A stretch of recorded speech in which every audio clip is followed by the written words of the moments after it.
From Trinidad and Albania to real estate, Shaq and Kelli brings you Smart Money Approach. Hello, guys. Welcome back to our third episode of Smart Money Approach podcast. I am your co-host Kelli, and this is Shaq, your boy. We are today going to talk about real estate investing. What are some ways you guys can go into real estate, partnering with you guys, our Lucky Dummy section, and our update on the 14 unit. Shaq, you want to go into the first type of loan that they can get into? Yes, guys. I'm started off with the VA loan, and basically it's a loan that service members or any of their dependents can use, and basically it's a $0 down loan, and that's the biggest benefit on it. So let's say you have a military family out there who probably don't have the type of capital you need to do a deposit into the loan. Basically, that's the big thing right there, putting $0 down. You may have to pay some minor closing costs according to like what state you live in, but yeah, that's a pretty good deal. To go into a little more in depth into it, like how you can qualify for it or who can qualify, you have to basically be living in that state, city, or have a dependent there. So for example, let's say you're stationed over here in Germany and you have a spouse living in Texas, right?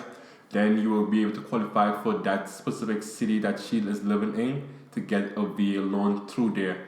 And yes, these places normally need to be turnkey for your regular VA loan. And what I mean by turnkey is they can be next to little damages done or have to be self-fixed in the house, because they want us to be protected to be getting most for our buck and through the VA loan system.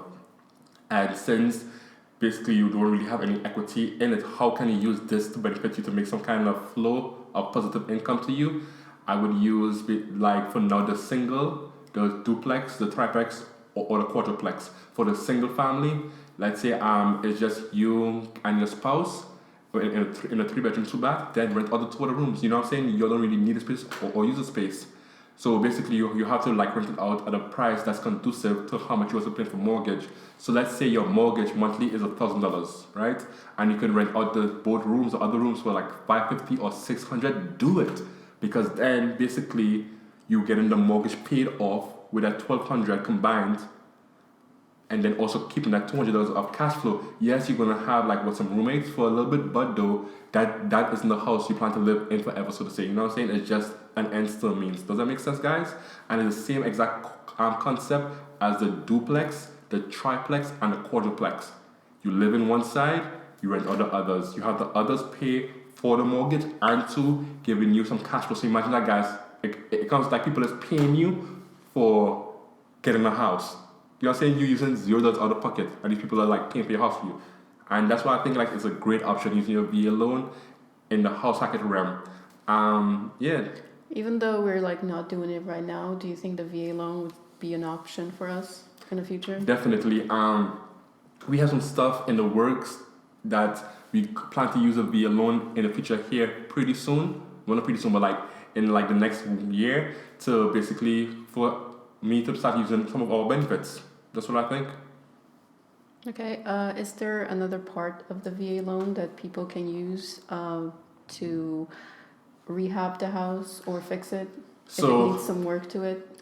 There is another part, but not a lot of people know about it, or not a lot of banks offer it, especially because of the whole virus that's happening right now. But Kelli is right. You can also sometimes tie in the cost to fix the home or the units into the entire loan. Let's say the purchase price is $100,000, then you can also add in $50,000 worth of work into the entire loan, which the loan total comes to $150. Sorry, $150,000, guys.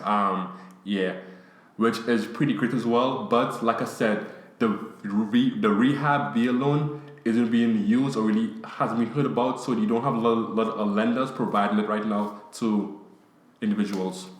So another way to go into real estate investing would be through seller financing. Just like the terms, it kind of explains itself. It's basically going into an investment property, talking to the seller instead of getting a normal bank loan.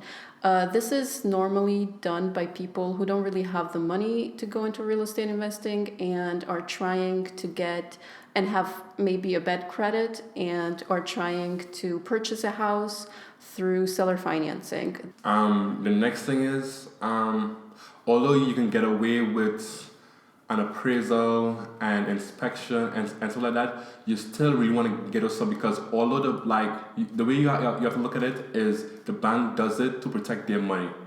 You want to do it to protect yourself, because if you don't get certain inspections or appraisals done, then you have really no idea what you're getting into, because once again, as she said, you're really doing it to get into the game.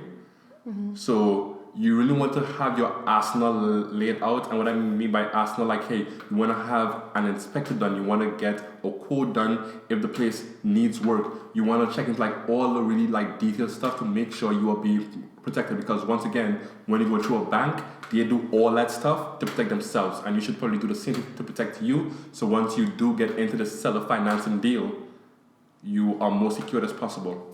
Also, I think with seller financing, you can also always talk to the seller about like the down payment or how much you want to pay, and like instead of using a bank to where it's always like, oh, you got to pay this percentage and this and that. And also with seller financing is a way faster way to do it. You can close it within like 10 days. Yes, I think seller financing like is a way to really construct it to your own liking, because a lot of the banks have these protocols already written out to where they're going to do it this way, that way. But when it's seller financing, then it's on you, the buyer, and the seller of the property to really like construct it to like work the best for both of y'all. And that's what I think about it. But I'm gonna bring in though the next part, which I'll be talking about. Hard money lender. Yeah. So the hard money lender, guys. This is really interesting. First off, it is normally a person or an entity that provides what we call a hard money loan. The reason why you call it a hard money loan because of the type of fees and interest you have to pay back in order to get this money from them. Because basically they want to make the most out of their money, like basically what you're trying to do as well, getting that like that profit, that income back. So you have these people out there who will give you, let's say, 10, sorry, not 20, because that's a little bit, but $100,000 at probably like an 8 or 9% interest rate, with like also 2 points added on to it. Points, guys, are basically whenever you like add on an extra percentage onto the totality of the loan whenever you're closing it out. So let's say the hard money lender say we're going to do 1% of the entire loan amount at the end of the loan whenever you have to pay everything. So right now we're looking at 1% of $100,000, which is $1,000. So it's going to be, instead of paying back only $100,000, you're going to pay back $101,000, and that's like where the points kind of come into play. But yeah, and a lot of times with these hard money lenders, you only pay interest for a certain amount, and it's really short times. So let's say they do, hey, you have to pay back this loan within a year time frame. So for the 11 months prior, you're gonna have to pay only the interest of what the entire loan will be. So normally mortgage, you pay the principal and the interest at the same time, right? But with a hard money lender, it's just straight the interest. The good and the bad thing about that is, let's say you are hoping for this property to cash flow in whatever kind of way, then you get to keep back more of the funds up front with only paying a really small amount of that interest back for those next 11 months. The bad thing is though, is whenever you are paying back this loan, then you have paid off nothing towards the actual loan itself, and you're only being paid interest. And normally people use refinance options to get out of this, or if you're doing a flip. And the flip is like, hey, I'm gonna buy a house for this much. I put $50,000. I put $30,000 of work into it, and I'm gonna sell it for $100,000. Does it make sense? And that is a way to get out from under the hard money lender by selling the house. Or the other option is doing a cash out refinance. So I'll use the same exact numbers, right? The money lender gave you $70,000 total, the $50,000 to purchase the house, and the $20,000 to basically do the work towards the house. So now your house is going to be worth $100,000 at the end of the day. After 6 months, you can do a refinance of the house equity to a regular bank. So basically, the bank normally gives you up to 80% of the equity within the house, which is 100,000. So if you do 80% of that, is going to be $80,000. So now you get back 80,000 to where you owe the money lender 70,000 on top of whatever other fees he had in there, which probably bring it up to 75,000. So totally, you just got a house there that's being rented. You paid back all of this money lender, and now you pocketed $5,000 from that deal up front already. And that is just the basic scheme of how the hard money lending may or may not work. Does it make sense, Kelli? Do you have any other questions? About the hard money lending? Not really. Okay, well, let's go right into our next one. What's our next one? Okay, so the next one would be private money lending. Okay, you want to tackle this one? Yeah, so private money lenders or just private money would be either a company or a wealthy individual who is a lot like lending you an X amount of money that you want to use in order to purchase a house or even just to put as a down payment on a house, which is something we're also going to talk about a little later on our 14 unit. That's like the way we did it. And usually private money is something that you would take for a short period of time. It's usually from 12 to 18 months and has a higher interest rate than all the other loans, like a normal bank loan. Okay. So can private money also be syndications? It can. Okay. If you don't know what syndication is, guys, it's basically whenever you pull a bunch of these individual investors money together to go after a property, and it can be how Kelli said to where it's a quicker turnaround, or it can be a buy and hold type of property to where the investors know like, hey, their equity, their cash is still in the place, but they also get on cash flow from it and don't mind keeping their money into that one particular project. Yeah. Do you have any other questions or like topics you want to talk about on this type of loan? The private money. I think after you really get yourself established or some kind of like ground layout in the work or partner with somebody who does, then you can really do a lot better and more syndications, so where you really don't have to go after these private money lenders these hard money lenders or the banks, because then it's not going to be coming back out of your pocket in any kind of way, because you have these investors who all understand like, hey, this is what I'm getting into, and the money I'm going to see from it is basically cash flowing. And it's so creative as well how you can do it, right? You can piece it or map it together to how exactly you want to work for your best scenario. So let's say you have a property cash flowing $5,000, right? And all the money you borrowed, right? You basically have to pay out $4,000 say monthly to cash flow. Guys, guess what? You just created a way without using any of your money to basically create a gap of $1,000 a month cash flow for yourself. And that's like the really cool and creative thing I think of it as. But I think the hardest part is just like getting people to invest in the idea and making sure you work it away for where they are also happy in what you're getting into. Mm-hmm. I think once you go into like your first deal or maybe even the ones after that, it's really good to create like a network or people that you're trying to go to, like this private money lender that I used before, because there's a lot of people out there who just like want to scam you. Yes, Facebook is famous for that guy. Like we have came up with a type of a system as well now to basically to go through the scammers, so to say. We have this series of questions we ask them. We can even talk about them. Actually, you know what? Yeah, let's kind of get, of course, we can talk about it. So the series of questions we ask guys is like, we introduce ourselves first, of course. Yeah. Then we ask them, is there a upfront fee, right? And if it's scam, it normally is. It's like, okay, no, you're going to start giving them the benefit of the doubt. Okay, how much is the upfront fee? Let's say they throw out the 1 or 2% guys. Like this now, most of the time it's a scam, because normally whenever it's not a scam, the upfront fee may just be like $100 to $200 for the process of the little paperwork, and that's like nothing compared to like the amount of money they're gonna be loaning you. And the third thing is you ask them, when do you have to pay the upfront fee? If they tell you anything prior to closing, then guys, it's a scam. run away. Run away, guys. Please believe me when I say that. The fees you should have to pay is probably the appraisal fee, the inspection fee, and then the little small like in processing part, which is probably going to be like $100 to $200. If it's anything over that, guys, they're trying to get your money from you. Don't do it, please. Yeah. Do you want to talk about the next loan? Yeah, sure. The FHA 203K loan? Okay, so you want me to tackle this one, or are you going to tackle this? This is your part. Okay, guys, the FHA 203K loan.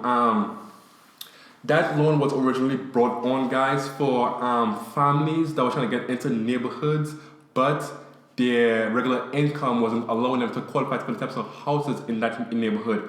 So let's say you have a neighborhood that is basically the houses are selling for $400,000, right? A lot of families sometimes don't bring in that kind of money. So what happens are you have these houses in that same neighborhood that needs a lot of work to it. You know what I'm saying? Mm-hmm. To where the FHA 203K loan is a rehab loan. So let's say the house cost is costing you $200,000, the purchase price, and it needs $70,000 worth of work. Then you basically pair the purchase with the rehab, and then you get a loan for $270,000 instead of like a $400,000 house in that same area. So where you kind of really, I call it forcing equity into the loan. So let's say your comps in that area is $400,000, right? But you only like put the purchase price and the work into it of $270,000. Once it's all said and done, you would have forced, guys, $130,000 of equity into that, minus the closing costs and like some other little fees. So let's say $115,000, guys. You like basically in a time of 6 or 7 months has earned in that house. To me, guys, that's crazy for a house hacking technique. And guess what? You can use this on single family, duplex, triplex, and even quadruplex. You know, like that to me is crazy, and I don't know why other people don't like take advantage of this. But guys, even better thing, isn't as good as a VA loan, but you only have to put down a minimum of 3.5%. It goes from 3.5 to 20% according to like your credit score and some other stuff. But guys, only 3.5%. That to me is crazy. The bank is lending you 97% of the purchase price and then 100% of the rehab. Like, why wouldn't you take that and use advantage of it to making money? And the same concept, hey, you live in one room, you rent out the other two. Or you live in one side of the duplex, or the other side. Triplex, quadruplex, the same exact thing. It's just like a rinse and repeat process. I don't know. I'm excited about that. Yeah, so is there a requirement for people who take in the loan to stay in the place? Yes. Reason why I've been saying like you live in, because through the FHA and BA loan, guys, you have to live in there minimum a year. Once you live in there minimum a year, then you can rent out the exact side, room, or portion you was also living in. Mm-hmm. The next thing we're going to talk about, guys, is basically how to make the real estate cash flows for you. We have mentioned it a couple times throughout this video, but we're really going to try to get into now how you can really set it up and what you all have to look into to really have it done for you. So Kelly, I'm going to give you a scenario so you can kind of explain for the people. Mm-hmm. So guys, Kelly is trying to get into this home right now that is $100,000, and with using the FHA 203K loan and all the other places cost $200,000 in that area. She needs, let's say, $30,000 to get it built up. And it's a single family home, 4-bedroom, 2-bath. So Kelly, can you like kind of talk us through like, hey, what all you will be doing and looking at to really like make that property cash flow for you? Let's say your mortgage is $1,000 as well. Mm-hmm.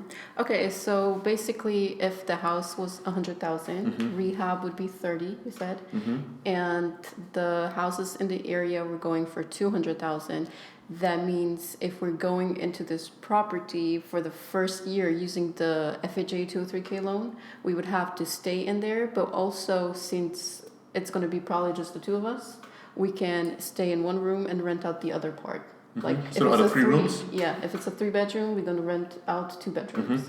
So since we're only paying $1,000 a month, that means like you can charge those tenants, let's say like $700 each for one room, depending on like what area you live in, and that way you can make profit out of it, even though you didn't really put any money into the property. Can So that way you're getting cash flow and you're basically living rent free. Can you talk about me? So we're using the $1,000, and you said we're gonna rent out the other rooms for $700, right?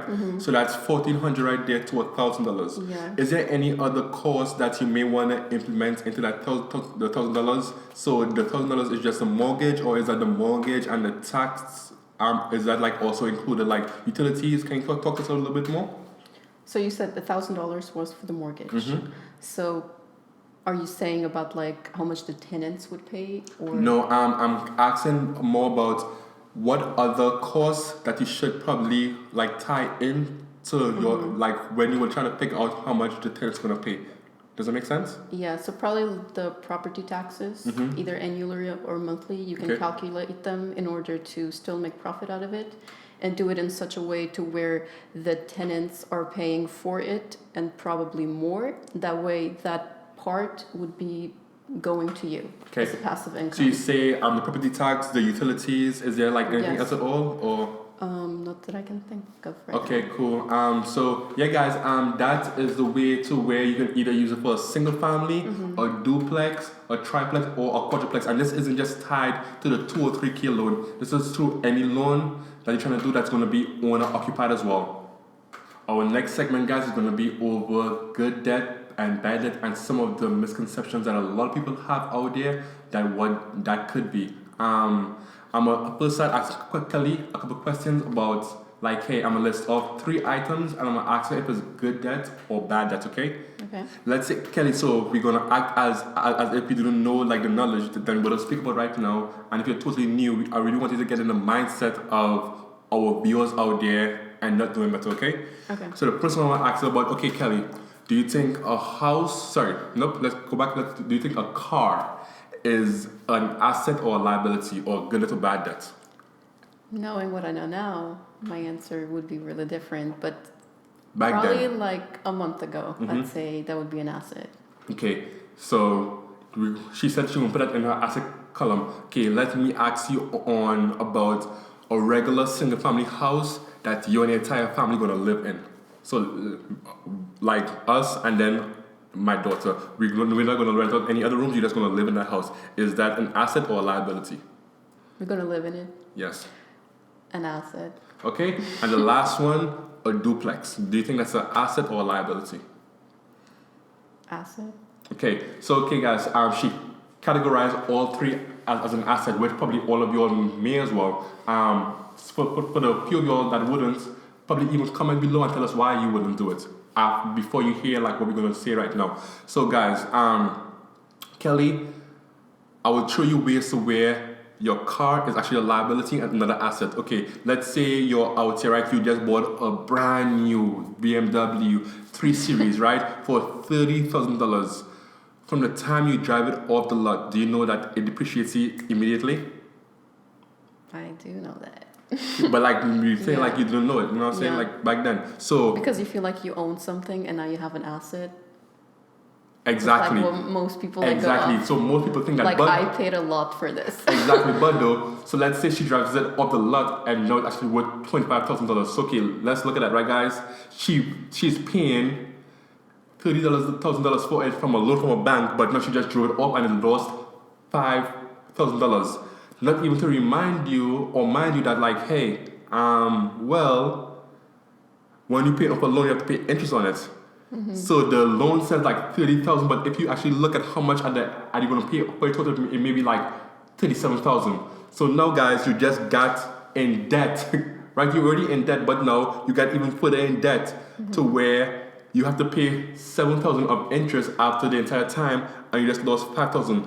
So really, you just made $12,000 of a gap right there in straight debt with no kind of profit coming in. And once again, I don't know if you notice or not, but the way I look at it as an asset is anything that brings in cash, and a liability is anything that takes cash out your pocket. Does that make sense? Yeah. Now, let's say she actually keeping this as an asset. One way she can do this is, let's say, Kelli, okay, your monthly payment on it is $300. If Kelli now have friends who don't have cars or can't afford one, she can actually rent out this car over like certain days and have her friends pay the actual loan amount, the monthly payment, and also pocket some money. Let's say she buys a system to like have her friends paying her $400 a month, with like renting it out to certain days to them. So now she actually is making $100 cash flow and also paying off the loan. So that's a way to turn in a liability into an asset, guys. You get that concept, Kelly? Yeah. Okay, now let's go into the house, which we already touched on prior to how it can cash flow for you. But Kelly, like, why do you think back then that the house was an asset? I thought that because we owned it and we had like equity and we had like paid money for the house, we owned something, so that way that would be an asset and not a liability, even though it wasn't bringing us any money. We thought like we can sell it someday, so that's gonna be an asset. That's like such. Okay, the house is an asset in that way, but guess what? Not to you, it's normally an asset to the bank, because the bank in that scenario is the one getting in that cash flow from you, which is a positive side on them. And yes, let's say the house is worth right now $100,000, and that's the loan you're paying on it, right? And let's say one day, like, let's say 30 years from now, you can sell it for $170,000. Guess what? Most likely, from the principal and the interest, you probably already paid that $170,000. So really, you're just taking money out your pocket. But as the same way we spoke about it earlier, to make it from a liability to an asset, hey, you rent out rooms. It's just both of us living in this 3-bedroom house. We don't need a room, so we live in one part and have other people pay for us. Okay? I know the last part of the duplex, which you got it one correct, I believe. Yeah, you said it was an asset, right? Yeah. And why did you say it was an asset? Well, I didn't exactly understand if you meant like us owning a duplex and like renting it. Yeah, so that would bring us cash. That would be an asset. Okay, cool. And guys, as you hear say about it again and again, hey, an asset is anything that brings in positive cash flow to you. A liability is anything that takes out money from your pockets. The part you'll all be waiting for, the update on the 13/14 unit property. There's gonna be different things we talk about in here, but we're gonna start it off with a property manager. How exactly and why we went about doing this? Hey Kelly, can you explain to us like what a property manager is at first? Okay, so property manager would be somebody who's offering their services in order to be there for either an emergency that can happen at the property that you own, or talk to the tenants and like if they have anything they want to be done in the property, or get their checks and like give it to us or something like that. Okay, so now to talk a bit more in property manager, is there like a percentage or a fee they normally charge? Yeah, usually it goes from like 8 to 14%. Okay. Now of the monthly income that you're getting from the rent. Is that the only fee they normally charge, or is there like other fees that you want to ask about upfront? From the property manager that we have right now, we realized that there's also like an extra fee that they charged. For every vacancy that they fill, they would make the first month's rent out of it. Okay. Now, what other things you want to like make sure you get clear with the property managers? That way, you know what to expect moving forward. Mostly their punctuality. If you have to make sure that if there's an emergency in the property, they have to be there within this time frame in order to get that done. Kelly, do you want to tell us some of the benefits about having a property manager who's a one-stop shop? Yeah, okay, so some of the benefits are usually, because we also don't live in the States or wherever we want to invest in, that way having a property manager would be like the best way to find like other people who we trying to like use their service in order to fix something in a place. And our property manager is doing that for us right now, and I think that is like the best way to get out there, and like it's a really good option to have. That's perfect right there. Do you want to lead us into our next talking point? So it would be about the insurance, like what really happened, or how was the process with you getting it back from the company? Basically, I asked the property manager about, hey, is there anybody local in the area who gives out insurances for commercial properties? So yeah, he gave me the number, the information. I called them, And basically, I've been working with them ever since, trying to get a defined quote for how much the insurance may be on it, because that's gonna go into like if we decide to actually go through the property or not, because it's gonna come into the expenses to cash flow, which is gonna give us our net operating cost. What are some of the things you have to make sure that are in the contract? Which contract exactly? The insurance? Okay, the insurance quote. There's In the certain agreement, liabilities. sort of Yeah, thing? there are certain liabilities you want to like make sure that's in there. For example, which was a big one for us was basically the general liability. How much exactly that would be, the deductible towards it. So let's say you have to file a claim, how much you have to pay upfront in order for them to process it, and also the medical liability as well. So let's say somebody gets hurt on the property, how much is the insurance going to cover in totality? Yeah, you would totally want to keep that a little bit high in case like something happens and you don't have to pay it like out of your pocket. Exactly. Or be sued for it. A lot of people see things starting off like, hey, they want to keep like the cost low because they don't make much money. But guys, I have a really different point of view. Like, hey, I don't mind spending money up front to make me money later on. I like really have an investor mentality. Like, hey, if I pay $100 a month for the insurance that basically covers anything, but if something happens, it's going to cost me like $300. You know what I'm saying? I rather pay that $200 Then insurance it's rate. better to not exactly. have it at all. You know what I'm saying? So if you want to do it, you might as well just go all the way. exactly. Don't like go halfway or stop short. Gotta go all the way. Yeah. The next part we're gonna be talking about, guys, is private money / hard money. Kelli, you wanna like lead me into some questions and have us talk about it? Yeah, can you tell me about the process of how you went into finding a hard money lender? I gotta go way back for this, guys. I'm saying way back, it was only like a month or two. So actually, I didn't know or have any idea how to get to a hard money lender, right? But the person who was actually going at first with an unsecured loan, if you watch our last video or podcast, you would have heard like somebody who tried to get that from, right? And actually, guys, that person has been the plug, the key. I'm gonna give her a shout out. Hey, Candice. Yeah, she has been the person who took us and who have been taking us to these different hard money lenders. Because like I said, we go on Facebook and just like a straight trash not straight trash, guys, but you get what I'm saying. There's a lot of scam artists out there. Yeah. But the Candice was the one who know and who is the contacts for these different people who provide this hard money loan. And I've been working through her to pair with the best hard money lender out there for this current situation right now. So do you currently have one right now? So we just recently submitted another application for one which we are pretty confident that we're going to get. This hard money lender had certain requirements of us. So yes, like we said, we were doing already 20% seller financing on the property, right?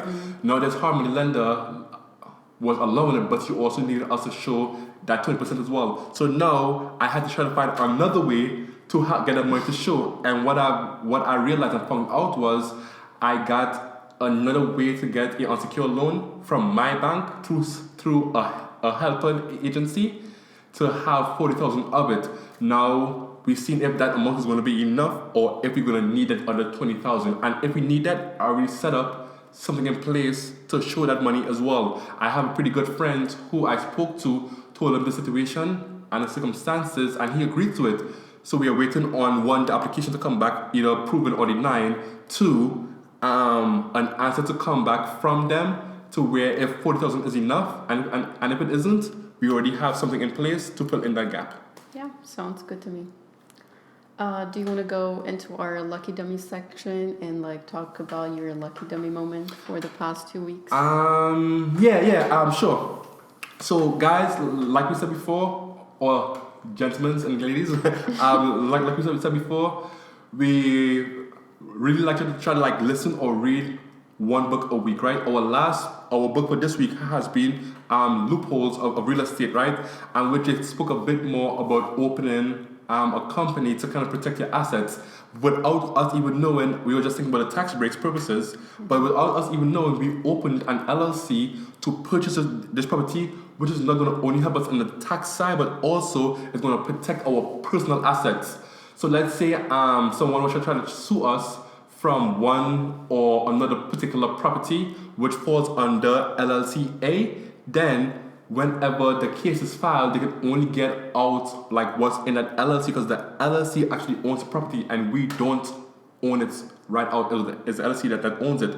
So let's say that there's only like $50,000 worth of equity in there. It's also going to kind of scare off potential people who trying to sue because you have to think about it, right? They have to hire a lawyer. There are court fees as well, and then all these other things that go into it. So at the end of the day, they may only make like $15,000 from it, which is a whole lot of headache and stress. And the lawyer also probably isn't going to only want $10,000 from a case of that such proportion.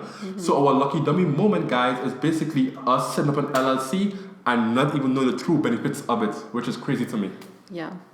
Okay, so my lucky dummy moment was basically when I was listening to the book, there was a moment where it was explaining like how to do like your background checks on your tenants and like make sure they pay on time. And I had a family member who who was renting out an apartment and they was renting it to this couple who would Airbnb it.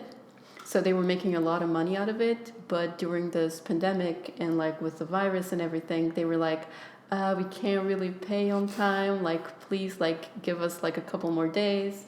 And then like a month went by and they didn't pay for it, or they just paid like half. And I was like, why are you letting them do that?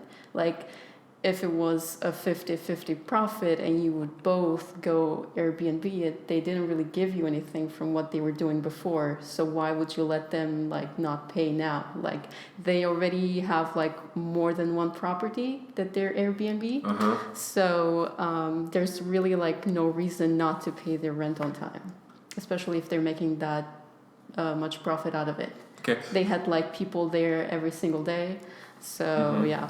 And that was like my lucky dummy moment because I felt like people were saying like why are you so mean? Like why do I have to like say like let them like everybody is like dealing with the virus right now, blah blah blah. And I was like, I don't really think you should mix like your emotional side with the exactly business. Because it's just like a bank, you know what I'm saying? Yeah. The bank don't care what you got going on, they just care that Yeah. money's coming into them. Yeah. And yeah, I totally agree with you on that one. To kind of wrap this up, guys, what we're going to probably start doing as well is we're probably going to build a community around this, and it's basically, hey, we are going to be scouting a lot more properties even when we may not even have the capital to really like invest in it then just yet. But we try to make a group of individuals who try to start getting into the business and it's kind of timid to get into it or scared or don't want to do it by themselves, and they can come and join us in. And basically, let's say we see property A and we did like our full analysis and we did this and that, the other, and we think it's a good deal. We're gonna post it in this group, and whoever wants to get into it, like whether you have a $1,000 or all the way up to $100,000, please come join, because then we're gonna all work together to get this stuff done. Yeah. But more information will be coming on that pretty soon. We might even do like a whole probably not a whole podcast, but a mini session about it. Really explain it more into depth. Yeah, there's also a contest going on our page right now on That is Instagram. true. If you want to make some easy money, just comment or text us and we'll give you more information on it. I don't understand that at all. You're like, you, like, per se, right? Let's say you are a kid in the 10th grade, right? Yeah. And you have a quick chance to make $30. All you have to, like, look, you already live on your phone. You had no competition. Like, at all. If you had only come on there and, like, entered to this contest, you would have won. With probably only one person doing what they needed to do. Well, that's the end of the show, guys. Once again, it's your boy Shaq with Smart Money Approach, and this is Kelly. Thank you so much for watching. Please go watch our podcast or our YouTube video. Actually, this is the YouTube video. But yeah, so come watch us. Come be in tune. Please give us comments, feedbacks, and anything you want on the next episode for us to talk about or go a bit more different into. Drop Please in the comments, leave the comment below. and subscribe. Goodbye. From Trinidad and Albania to real estate, Shaq and Kelly brings you Smart Money Approach. Yeah, okay, so property manager would be somebody you hire in order to get I'm sorry. Cut. Do we have to cut or just like No. continue? Okay, cool. And are trying to purchase a house through seller financing. This would, I don't know. Do you want to talk about the next topic? Which is we rolling into cut. Yeah. Cut. Yeah, I was like, why? Okay, and that's the end of the Can I do? Oh, I'm sorry. I'm gonna do one more.